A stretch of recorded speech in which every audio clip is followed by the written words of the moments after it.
Hey everybody, and welcome back to David J's Way. I just wanted to give a quick 4-month update of my hair and where it's at the current moment, any changes that I've seen happening, and just, yeah, where my locks are right now, my Braidlocs, Microlocs. Uh, I'm actually a couple of days past the 4-month mark, but that's okay. But right into my 4-month mark, I would say the biggest change or thing that I've noticed over the past month is the amount of frizz, um, which I love. I know some people are not a fan of frizz, but I think since I've been on several lock journeys before, I've gotten to the point where, because I know everyone says trust the process, and I think especially when it's your first lock journey, it's really difficult to trust the process because for a lot of people, different stages in the lock process are very outside of our norm or our comfort for what we're used to. Whether you're used to, wearing your hair slicked back, or whether you're used to having every hair in place and just looking prim and proper. So it can be very difficult to trust the process when it's the first time going through the process. But like I said, because I've been through this journey several times, and I know what the outcome will be and how things will progress to, I'm able to trust the process more, or embrace the process as it happens, and truly enjoy every phase and stage that it's in. When I first started my Braidlocs 4 months ago, I was pretty intentional, especially in the back. Once I got to the front, I got a little lazier because I was already on like day 3 of braiding, or 4. But I was pretty intentional about trying to braid as loosely as possible, not to the point where the braids were unraveling or, that had holes through them. But I wasn't trying to braid them super tight because I had heard a couple of other YouTubers just talk about that one of the mistakes that they feel like they made was braiding too tightly, and that even years down the road that their braids were still there on the ends of their hair because they feel like they braided it too tight and it looked like they still, had just braided their hair recently. So I said, okay, let me make sure that I'm loose-handed when I braid. So I tried to do it as loosely as possible where it would still hold and, look like a braid. But I think because I did it loosely, and because I don't braid and band, I think that helps it to swell and to loosen up the way that it needs to in order to start the frizzing lock process. Uh, in the beginning, I was following a lot of sister lock rules, and because I had watched a bunch of sister lock videos and stuff like that, and Microloc videos, and a lot of microlockers follow the sister lock rules. And what I finally, I think it was like month 1.5 or 2, when I was like, I don't have sister locks. And so why am I subscribing to the rules that they follow? And I feel like with sister locks, they probably have to set a general rule to kind of encompass as many people as possible. Because if you have people with super loose texture hair, and then you have people with super kinky hair, instead of, setting different rules for different people. Now granted, your loctician might tell you something different than another person's loctician, but as a general rule for sister locks, it's easier just to say everybody needs to braid and band, for a year or 2 years, to avoid slippage and bunching and all that stuff. When somebody who has 4C kinky hair might not experience the same things as somebody who has 3A or 3B hair who aren't braiding and banding. And granted, who knows, because their sister locks are interlocked from root to tip for the most part. From day one, maybe they just don't hold as well as braids, and so you can experience braiding and bunching.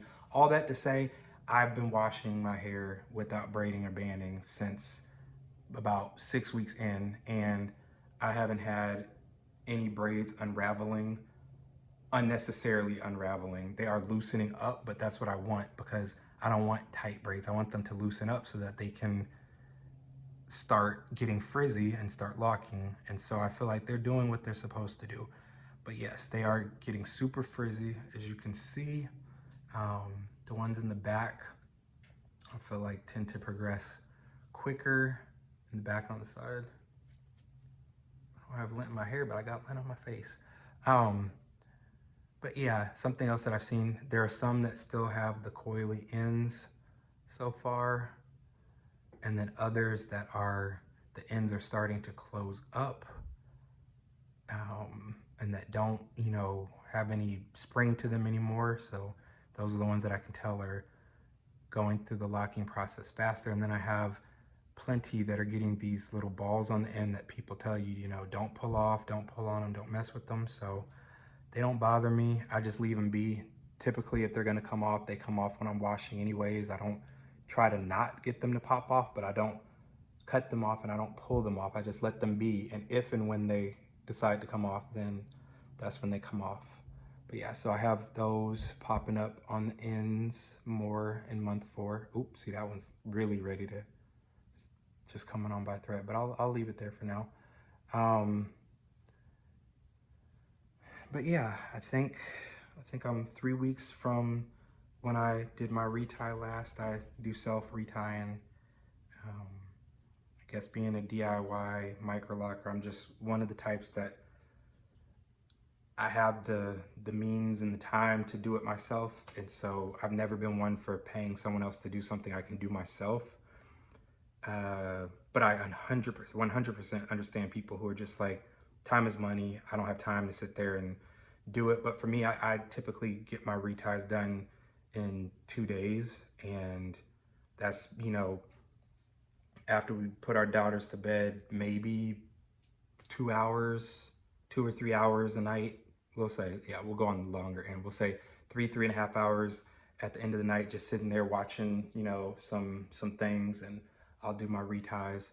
But yeah, I've got it down to 2 days. So 2 days every 5 weeks isn't bad for me, and I don't mind.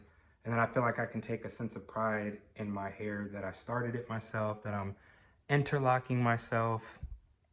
But yeah, there's the new growth in 3 weeks. So I'll go another 2 weeks before I retie. And as I mentioned in my last video, you see there's a little bit of marring. What was I about to say? In my last video, I don't know what I was gonna say, but yeah, that's my hair. That my hair grows at different rates in different places. So, you know, right here, I have a decent amount of new growth. There's some places where there's a lot of new growth, and I could probably already do a whole 4-point rotation on it. You see, after 3 weeks. And then there's other places that, I don't know if I'll be able to find one now on camera, but then there's other places where there's not that much new growth. And if I tried to, like right here, if I tried to retie this right now, you know, it's not, I'd only be able to go through twice, you know, do a 2-point rotation. So, for those, yeah, I'm not stuck to one rotation, you know, it's 3 or 4 depending on how much new growth I have and where the lock is located. When I was doing my hair, I didn't make them all the same size. It's not that I have a problem with uniformity. I just don't feel like, for me, not for other people, but for me, because my hair is different thicknesses and different textures in different places on my head, it wouldn't make any logical sense for all of my locks across my entire head to be the same exact size. Because if I'm doing smaller locks and I have a super small lock in a place where my hair is thinner and finer than in a place where my hair is thicker and coarser, I don't know, I just feel like that would lead to unnecessary possible breakage and thinning in the future. So for me, it just made more logical sense to do different sizes all across my head. For the look in the future of just having different sizes, I don't have any like huge jumbo ones, but I do have some smaller thin ones, and then there are some larger ones, which of course now that I'm on camera I won't be able to find, but there are different sizes that I have. So right now, of course, it's making me a liar, and it looks like they're all pretty uniform, but I promise you they're not. I have some thicker ones anytime I'm retying, I can feel them, and I'm like, oh, that's like this one. This one's a little chunkier. It's got a little bit more girth to it. But yeah, I've rambled on long enough, so I'm gonna wrap this video up. But that was my 4-month, some of the changes that I've noticed. Yeah, thank you for tuning in. I hope that you've enjoyed some of the things that I've shared. I hope that you can find some of it beneficial for yourself and your journey. If there's any questions you have or any comments, leave them in the comment section below so I can respond and discuss. If there's anything you want to know about my journey or just in general, let me know. Thank you for watching. Have a great day.